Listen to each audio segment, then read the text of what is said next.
बाबा आमटे हे नाव जगभरात पोचलं।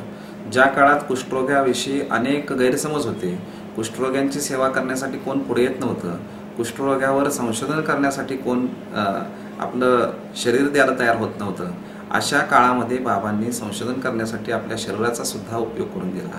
मला वाटते की हे जगातलं एक उत्तम उदाहरण असेल की ज्यामुळे ह्या रोगाचं निर्मूलन होण्यासाठी खूप मोठा हातभार लागला।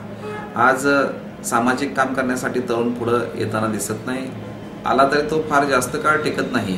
या पार्श्वभूमीवर बाबांचं काम केवढं मोठं होतं याचा विचार जर आपण केला तर थोडं पाठीमागे जाऊया।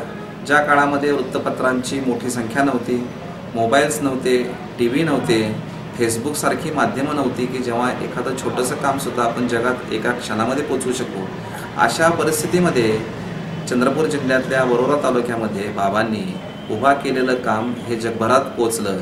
कारण का, कामच तशा पद्धतीचं होतं, त्यामुळे ते जगामध्ये पोचलं।